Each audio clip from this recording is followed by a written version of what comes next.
Pas si Andi malam itu ngigo, jalan sendiri, keluar rumah sendiri, masih dalam keadaan tidur. Dia keluar rumah, tidurnya itu di mana? Di samping makam suami dari si ibu yang ngejual rumahnya ke bapak si Andi itu.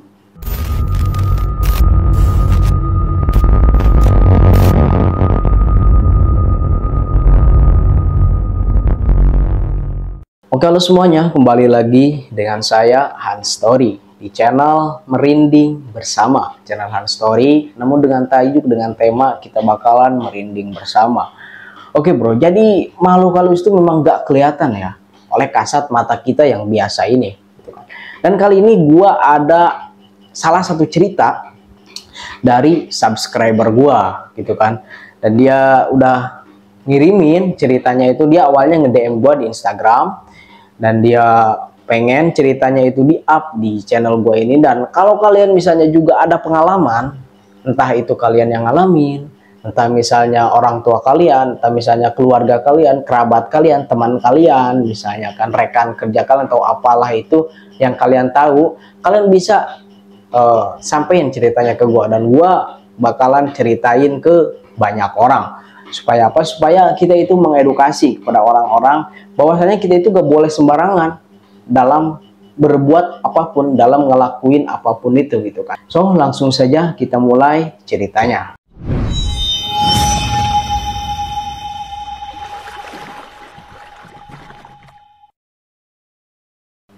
Oke, cerita pengalaman ini dialami oleh seorang yang bernama Andi. So jadi si Andi ini tuh berasal dari Sukabumi, aslinya dari Sukabumi, Jampang Kulon. Nah gue tahu sendiri lah ya, banyak juga mendengar, mungkin kalian juga banyak yang mendengar kalau di Jampang Kulon itu memang masih pekat dengan ilmu-ilmu hitam gitu kan, masih pekat dengan ilmu-ilmu hitam. Makanya banyak banget kejadian yang terjadi di luar nalar. Bahkan gue ada gitu kan, punya teman yang tinggal di Sukabumi, entah di daerah mana, gua tahu, gua kenal dia pas kerja gitu kan. Dia pernah cerita ke gua, dia kan pernah pesantren gitu kan. Nah di pesantren itu tuh banyak banget kejadian-kejadian yang di luar nalar gitu kan. Bahkan diselesaikannya itu harus sama guru ngajinya gitu, sama bacaan-bacaan atau kalimat-kalimat yang mungkin bisa melepaskan, kayak orang kesurupan gitu kan, kesurupan lalu keluarin lah si jin-jinnya itu sama gurunya gitu kan. Tapi kita gak berfokus dulu ke situ. Sekarang kita fokus ke ceritanya si Andi dulu. So ini adalah nama samaran. Nama samaran, nama aslinya gua gak kasih tahu karena itu menjadi privasi dia gitu kan. Karena ini buat edukasi aja gitu. Nah jadi si Andi ini itu kejadian awalnya itu pas dia masuk kelas 4 SD. Dia masuk 4 kelas SD ya, 4 kelas 4 SD itu umur berapa sih? Umur sekitar berapa ya? Kalau kelas 1 itu 7, 8, 9 ya, sekitar 9 sampai 10 tahunan lah ya. Nah saat itu si Andi itu belum berani tidur sendirian, Bray. Dia belum berani tidur sendirian, dia masih tidur sama orang tuanya gitu. Dia masih tidur sama orang tuanya, meskipun di rumahnya si Andi itu dia udah disediain kamar buat si Andi gitu, tapi dia belum berani tidur sendirian ya, katakanlah dia itu kayak penakut gitulah. Oke, nah suatu hari si Andi ini itu mimpi gitu kan, malam-malam mimpi. Dan keanehan si Andi itu yang ada di diri si Andi itu, dia kalau mimpi apa ya, kalau di bahasa Sundanya itu ngelindur ya, kalau di bahasa Indonesianya apa tuh, ngigo, tapi ngigonya itu sama gerakannya gitu loh. Dia itu ngigo sama gerakannya. Dia pas dia tidur, pas waktu itu dia tidur, dia bangun sendiri, dia jalan sendiri gitu kan, jalan sendiri, buka pintu sendiri, dan dia tidur di luar gitu. Entah dia mimpi apa, cuman dia kayak begitu gitu. Nah saat itu, saat malam itu dia kan kayak gitu ya, bangun sendiri, tapi dia masih dalam keadaan tidur. Dia masih keadaan tidur, dia gak ingat apa-apa gitu kan. Tapi dia jalan sendiri, buka pintu sendiri, keluar sendiri gitu kan. Pintu kan biasanya dikunci dari dalam ya kan. Nah, disclaimer, di rumahnya si Andi itu, di pinggirnya itu ada sebuah makam. Di pinggirnya itu ada sebuah makam, yang mana makam ini itu adalah makam suami dari istri yang dulu punya rumah itu gitu. Jadi rumahnya itu, rumah si ibu yang dulu itu dijual ke bapaknya si Andi. Nah sekarang ditempati sama si Andi itu gitu ya. Nah suaminya pas meninggal, jadi meninggalnya itu kan duluan suaminya gitu kan. Nah dikuburinnya itu di samping rumahnya. Jadi pas bapak si Andi beli itu udah ada makam di situ, dan makamnya itu adalah makam suami dari si ibu yang ngejual rumahnya ke bapak si Andi gitu kan. Nah pas si Andi malam itu ngigo jalan sendiri, keluar rumah sendiri, masih dalam keadaan tidur. Dia keluar rumah, tidurnya itu di mana? Di samping makam suami dari si ibu yang ngejual rumahnya ke bapak si Andi itu. Kita sebut aja lah ya, namanya Bu Tati misalnya. Nah si Andi ini pas ngigo itu dia keluar, tidurnya itu di samping makam suaminya Bu Tati gitu. Dan si Andi itu udah sadar, dia tuh gak sadar kalau dia itu tidur di sana gitu. Entah jam berapa si Andi ini ngigo sampai keluar rumah, tidur di samping makam. Pokoknya sekitar jam 2 atau jam setengah 3 si ibu si Andi ini bangun gitu. Si ibu si Andi ini bangun, dia heran, dia bingung dong, si Andi itu kemana gitu. Dia bingung, langsung lah ngebangunin bapaknya si Andi itu. Si ibunya Andi itu ngebangunin bapaknya, nanya lah si Andi kemana. Dia gak tahu kan, bapaknya juga tidur di samping si Andi. Jadi tidurnya itu ibunya si Andi, bapaknya si Andi, dan si Andi itu berada di tengah gitu kan. Sama-sama dua-duanya itu bingung. Pas dia nengok ke pintu kamar, itu pintu kamar tidur itu udah kebuka gitu. Kirain si ibu sama si bapak si Andi ini, si Andi itu ke WC gitu atau kemana gitu kan. Tapi kayak heran aja gitu, karena biasanya gitu kan si Andi itu nggak berani ke WC sendirian. Kalau mau ke WC malam-malam nih misalnya, ntar dulu Bray,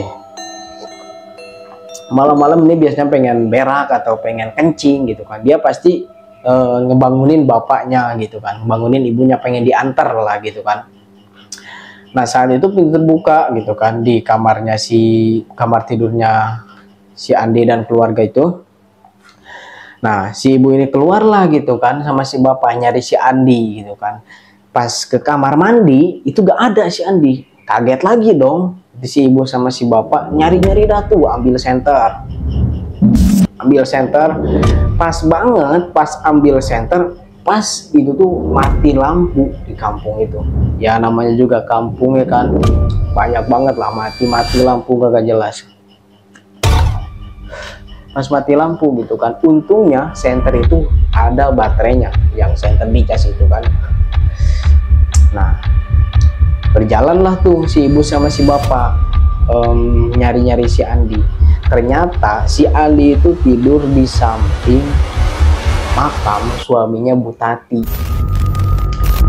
Tidur biasa, dia meluk gitu kan, meluk makamnya, kayak kita tidur meluk guling gimana sih. Nah kayak begitu, tapi dia meluk kuburan, dia meluk makam suaminya Bu Tati yang udah meninggalnya itu lama. Dibangunin dah tuh sekitar jam 3 itu, dibangunin tuh si Andi itu, bangunin. Si Andi bangun ya kan, dia juga terheran-heran, nangis dah tuh si Andi ya, namanya juga masih kecil, kelas 4 SD ya kan. Bangun, digendong lah tuh sama si bapaknya ke kamarnya.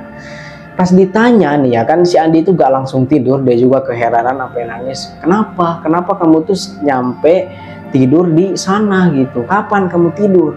Si Andi juga bingung gitu. Si Andi juga bingung kenapa dia bisa tidur di samping makam suaminya ini yang udah meninggalnya itu lama banget. Si Andi juga bingung karena memang kebiasaan dia tuh kayak begitu. Cuman di belakang kalau dia ngigo, cuman ngigonya itu gak sampai parah banget gitu. Kalau dia bangun misalnya pas dia tidur ngigo, bangun sendiri jalan sedikit paling keduprak tidur lagi gitu kan. Ini nyampe ke situ. entah tanda apa gitu kan, entah ciri-ciri apa yang diberikan sama arwah-arwah yang udah meninggal. Mungkin dari mungkin itu tanda atau ciri-ciri dari suaminya Bu Tati yang udah meninggal gitu kan, ada sesuatu yang dia ingin gitu, entah apa pokoknya. Dia juga si ibu sama si bapak ini udah kepikiran ke sana gitu, makanya tuh pas ke siangnya dia langsung ngedatangin kiai atau ulama setempat gitu kan yang ada di kampung tersebut. Kampungnya gua nggak berani nyebutin spesifikasinya karena itu privasi. Pokoknya ini di daerah Sukabumi terjadinya ya, di Jampang Kulon gitu kan. Nah, dia datang ke ulama setempat. Nah, ulama setempat ini pas dikonsultasi sama si ibu sama si bapak si Andi itu bilangnya gini, itu mah hal biasa, jangan terlalu khawatir, jangan terlalu dipikirkan gitu kan, itu mah hal biasa, mungkin kedepannya nggak akan terjadi kejadian lagi gitu kan. Tapi kalau misalnya kejadian lagi, datang lagi ke sini gitu. Kalau misalnya kejadian lebih dari 2 kali atau 3 kali gitu kan, nah datang lagi aja ke sini gitu. Kalau sekarang nggak apa-apa, mungkin itu hal biasa gitu kan. Ya mungkin ulama setempat udah tahu lah ya kalau kejadian seperti itu. Nah udahlah tuh, ngerasa agak tenang ibu sama bapak si Andi itu ya kan, ngerasa udah tenang, pulang dah tuh.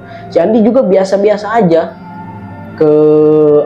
Esokan harinya itu dia berangkat sekolah, pulang sekolah biasa aja gitu, gak ada keanehan yang terjadi sama si Andi ini. Cuman pas malam berikutnya kejadian lagi sama si Andi ini. Keluar dalam tidurnya, dalam keadaan masih tidur, di jam yang sama juga dia keluar, buka pintu sendiri, buka kunci sendiri, dan tidur di samping makam suaminya Bu Tuti yang ada di samping rumahnya. Kejadian lagi tuh, parah banget.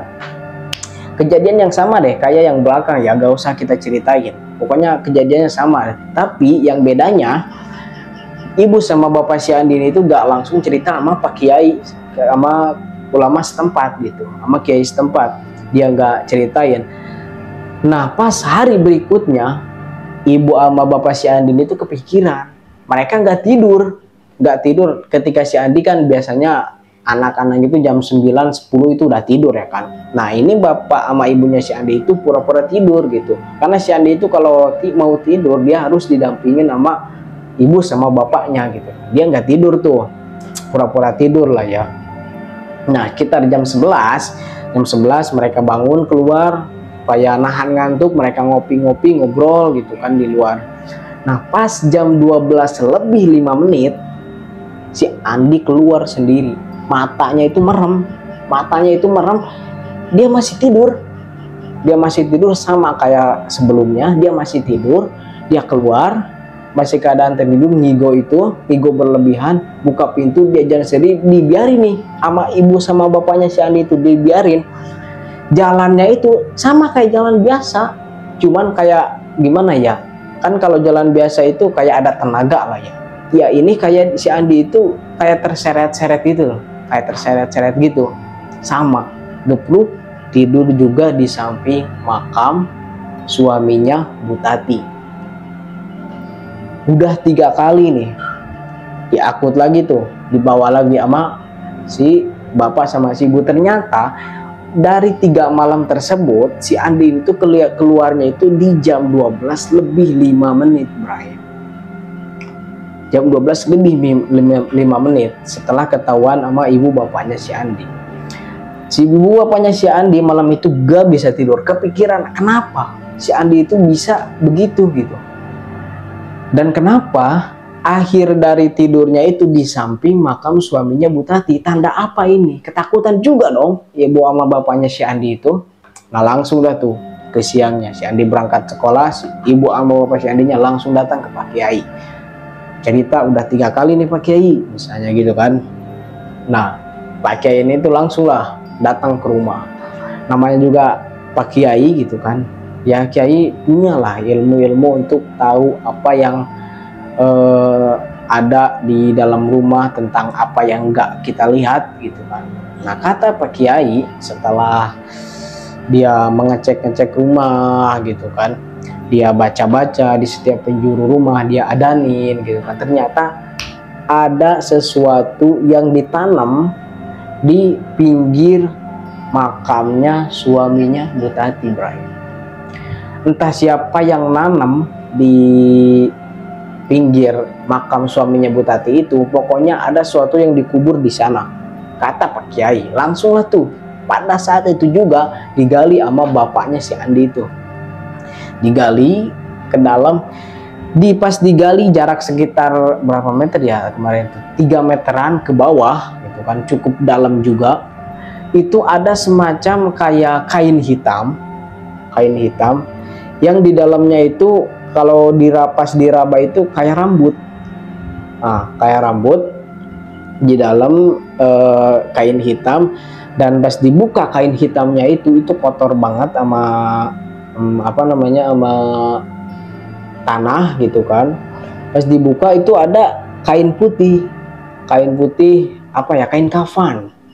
kafan putih, dan di dalam kain kafan itu ada gunting, rambut, sama kayak patung kecil gitu coy, kayak patung keris kecil.